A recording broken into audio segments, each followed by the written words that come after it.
찬이가 입고 있던 옷에 무조건 무엇인가 증거가 있을 것이다. 정밀하게 분석한 결과 차량과 일치한다는 결론이 나왔습니다. 와, 진짜 대박이다.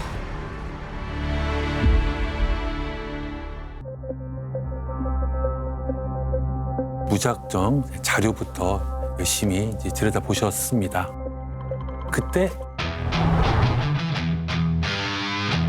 기발한 생각이 하나 떠오릅니다.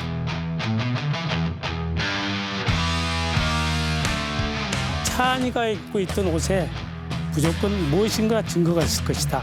아, 옷에. 부모님한테 전화를 해서 찬이 옷이 있냐고 물어봤더니 가지고 있다고 그러는 거예요. 가지고 오라고 그랬죠.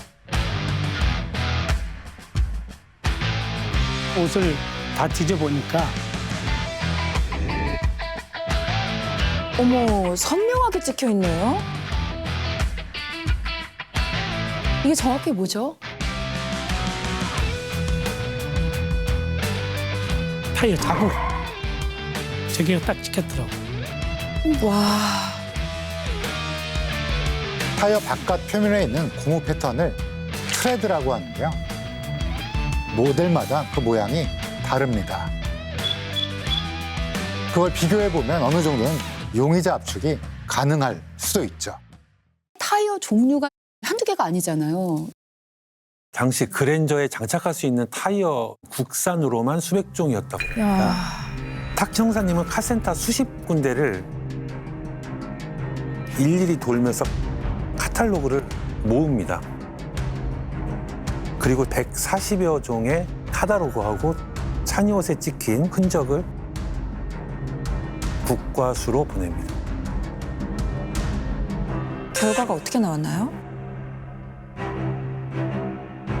일치하는 게 하나도 없었습니다.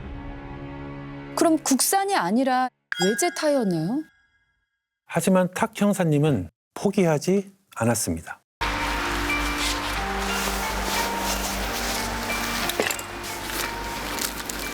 야간에 비춰야 되니까 전등, 구두약하고 소라고 또 장갑, 실장갑 이걸 준비를 했죠.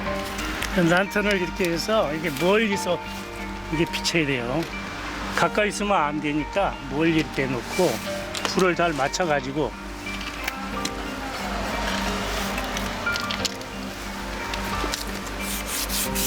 아, 구두약을 타이어에 바르는구나. 그래.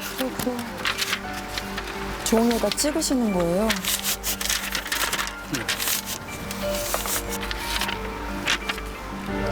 이렇게 자국이 나오죠. 그걸 완전 수작업으로 그냥. 이렇게 나옵니다. 타이어를 떠서 찬이오다고 국가서에 의뢰를 해야 되겠다 이런 생각을 선뜻 한 거죠. 제가 그 7대를 찾아가는 게 한 20일 건 한 달 가까이 됐어요. 왜냐면 그때가 1월 달이었잖아요. 근데 눈이 오면 못 가고 비가 와도 못 가고 아, 젖어 있으면 안 되니까. 다 잠들었을 때 밤 12시에 차 한 대 뜨는데 한 2시간 이상 걸려요. 네 짝을 다 떠야 되니까. 이게 몰래 하다 보니까는 제가 도둑으로 몰려가지고 경비원이 와갖고 막 소리 지고 그랬어요. 또 밀려서 나갈 때도 있고 밀치고 나가라고 뭐 하고 있는 짓이냐고 막 그랬죠. 그걸 뜨는데 엄청 고생을 많이 한 것 같습니다. 탁본을 찍어 보니까 어땠나요?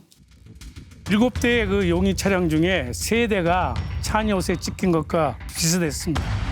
국가서에 다시 정밀 감정을 의뢰했습니다. 타이어 무늬의 굵기, 길이, 간격 등을 정밀하게 분석한 결과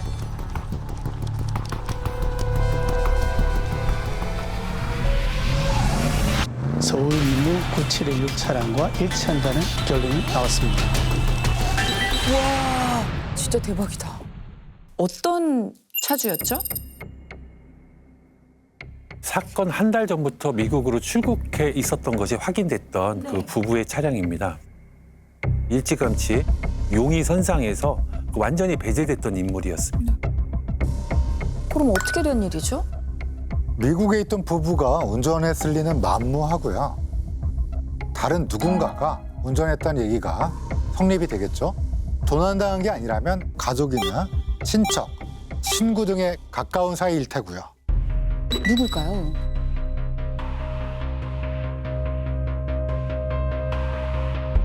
부부에게는 3명의 아들이 있었습니다. 첫째는 27살인데요. 회사원이었습니다. 근데 면허가 있기는 한데 운전은 거의 하지 않는다. 장롱 면허라는 거죠. 운전이 미숙하다 이렇게 볼 수도 있잖아요. 부모님이 집에 안 계시니까 뭐 몰래 이렇게 차를 탔을 수도 있고요. 둘째는 25살 대학생이었습니다. 운전을 아주 능숙하게 잘한다고 알려졌고요. 그런데 아버지 그랜저는 몰지 않는다고 진술했습니다. 이유를 들어봐야 될 것 같아요. 젊은이들이 좋아하는 종류의 본인 차가 따로 있었다고 합니다. 굳이 아버지 차를 몰 필요가 없었다. 셋째 막내는 23세 대학생이었습니다. 휴학을 하고 군 복무 중이었죠. 형들을 조사하는 당시 부대 안에서 생활하고 있었고요.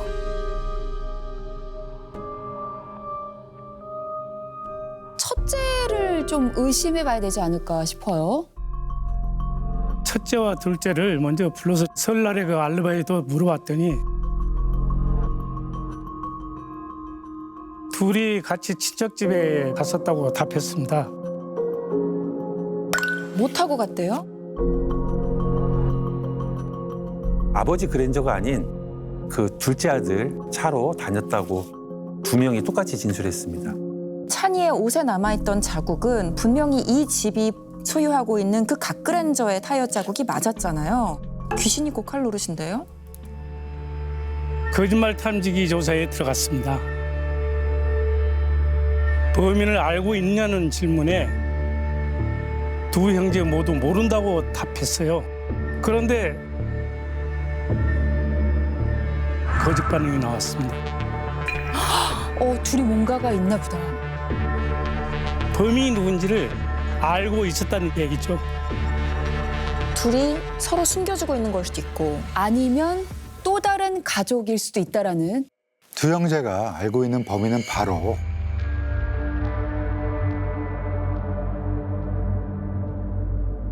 군 복무 중인 셋째 이일병이었습니다. 군인이 어떻게 사고를 내나요? 휴가를 나왔었나요? 바로 국방부 헌병대대 이 일병의 외박이나 휴가 여부를 확인했어요. 그런데 사건 당일은 물론 그 전후조차도 셋째 아들이 군 밖으로 나왔다는 기록이 없었습니다. 답답하네요. 또다시 미궁이거든요. 그 당시 정말 이제 완전히 수사가 끝나는 것으로 생각했죠. 그러니까요. 뭔가 코앞에 왔는데 다 날아가 버렸으니. 셋째 아들은 당시 용산 국방부 소속 장군차 운전병이었습니다. 근데 아무래도 부대에 신고 없이 외출이나 외박을 나가지는 않지 않습니까? 그렇죠. 대체 어느 부분을 놓친 걸까 고민을 많이 해보니 그 장군이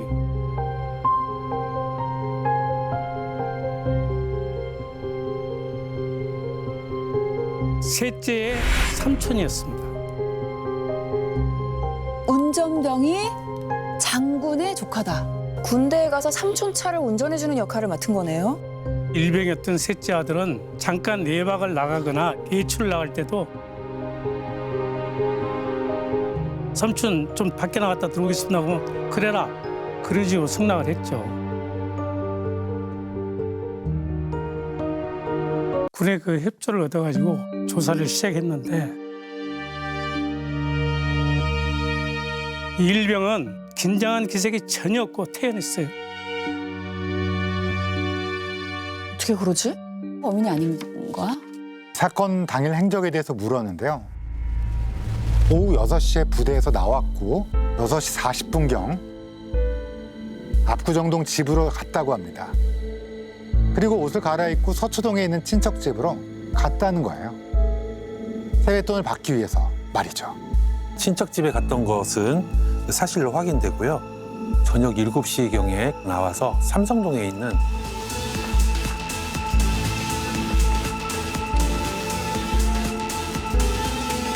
나이트클럽에 갔다. 거기서 놀다가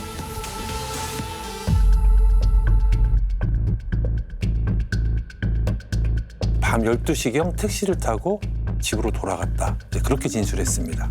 저녁 7시에 친척집에서 나왔으니까 사고가 났던 저녁 7시 반쯤에 이일벽이 운전 중이었을 가능성이 매우 높은 거네요. 동네도 비슷하고요. 문제는 이미 그 사건이 7, 8개월이 지났을 때였거든요.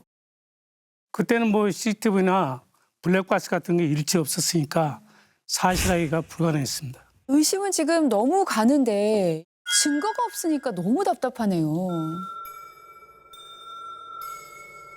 별 수 없이 수사 자료를 보고 있는데 택시 기사가 증언 하나가 눈에 들어왔습니다. 놓치고 있었던 게 있었나요? 조수석에 긴 머리를 한 누군가 타고 있었다. 누가 또 있구나. 여자친구? 셋째 아들은 당시 유행했던 전형적인 압구정동 오렌지족이었다고 합니다. 놀기도 잘 놀고 주변에 여자들이 많았던 것 같습니다. 아, 한 명이 아니라. 그래서 부대에 가서 매니저 명단을 확인해 보니까 한 2서너 장 되더라고요. 근데 뭐 이렇게 많아요? 무슨 여대, 여고. 여러 명을 조사했는데 그 한 명이 머릿속에 세게 와 닿더라고요. 26살 먹은 최 씨였습니다. 설날 셋째 아들이랑 나이트클럽에 간 적이 있는지 툭 질문을 던졌더니 순간 눈빛이 흔들리면서 말로는 아니라고 하죠. 제가 그랬어요. 거짓말을 하면은 범인 은닉죄로 처벌을 받는다. 그랬더니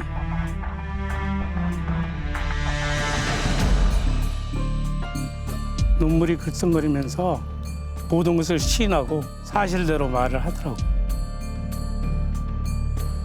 이게 사건 1년째 되던 때였습니다. 드디어 동승자의 입을 통해서 사건의 진실이 밝혀졌네요. 뭐라고 하던가요? 사건 당일 아침부터 셋째 아들에게서 데이트하자고 연락이 왔다고 합니다.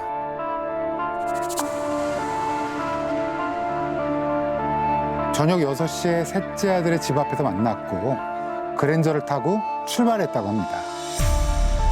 군대에다가는 나간다고 보고도 안 하고 데이트를 하러 간 거잖아요. 일반인하고 뭐가 달라요? 장군의 아들은 아니고 장군의 운전병이잖아요. 장군의 조카인 거죠. 최 씨와 만난 그 셋째 아들은 세뱃돈 받으러 친척 집에 갔다 와야 된다 말했다고 합니다. 그렇게 들렸다가 저녁 7시 넘어 반포에 있는 한 수입상가로 향했던 거죠. 거길 왜 가요, 갑자기? 평소에 눈에 맞는 옷을 사가지고 나이트클럽으로 향하는 중이었습니다. 저녁 7시 30분쯤 한껏 들뜬 이일병은 차를 가속으로 달렸던 거죠. 빨리 나이트 가서 놀 생각에 정신이 없었던 거네요. 달리는 이일병 눈앞에 횡단보도가 다가왔습니다. 신호가 바뀌었지만 멈추지 않았어요.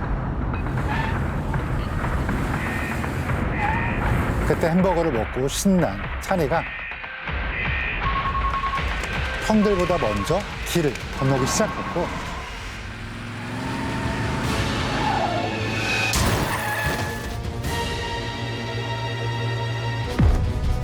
그게 찬이의 마지막 순간이었습니다. 사람을 쳤다는 거를 바로 알았을 거 아니에요. 옆좌석에 타고 있던 최 씨 말로는 남자친구가 바로 차를 세우는 줄 알았대요. 그런데 갓길 쪽으로 차를 대는 척 하더니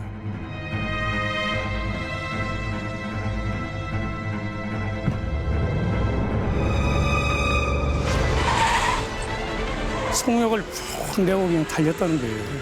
그때 차 안일을 받고 지나간 거죠. 최 씨가 자수하라고 내 남자친구를 설득했다고 합니다. 그렇지만 소용이 없었다고 해요. 맨정신으로는 자수할 자신이 없다. 술을 마시러 나이트클럽에 가자.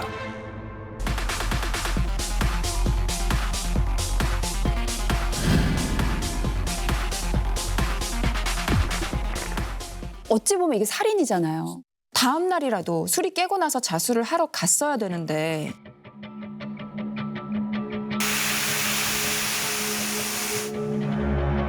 세차하면서 보니까 사고 흔적이 전혀 없는 걸 알게 되고 그냥 차를 자기 집 주차장에 갖다 세워놓고 부대에 기대를 했답니다. 사람이 맞나 싶습니다. 1년이라는 시간이 흐르는 동안 자수를 안 한 거잖아요. 가족들도 좀 문제가 있는 거죠. 그러니까. 셋째 아들은 이날 사고 직전에 환갑제로 악용될 수 있는 감기약을 20알 이상을 복용한 것으로 알려졌습니다. 지금은 금지된 약물인데요. 이걸 과도하게 먹으면 제대로 된 상황 판단을 할 수가 없어요. 당연히 사고 수습은 불가능했을 거라고 판단합니다. 일부러 복용한 거죠? 예, 마약 대용으로 먹은 겁니다. 끝까지 부인하다가 동승했던 최 씨의 증언이 나온 후에야 결국 범행을 인정했습니다. 어떤 처벌을 받았죠? 군사 재판을 통해서 1년 6개월의 선고를 받은 걸로 알고 있습니다. 말이 안 사람을 죽였는데? 형사님이 찾는 데만 1년이 걸렸는데 보통 군사법원은 이제 재판관 3명에서 5명으로 구성됩니다. 그 중에서 판사는 한 사람이에요. 그리고 나서는 장군이 임명하는 부하들이 나머지 재판관으로 채워집니다. 그 삼촌과 같은 장성이 군사법원의 관할관이 되는 거죠. 가해자의 삼촌이 재판관을 임명했다는 뜻이네요? 군 교도소에서도 황제 복역을 했을 수도 있고 가석방으로 출소했을 가능성까지 생각하면은 재판 결과는 도저히 받아들일 수가 없는 거고 납득이 가지 않습니다. 죄를 뉘우칠 시간조차 주어지지 않은 것 같아요.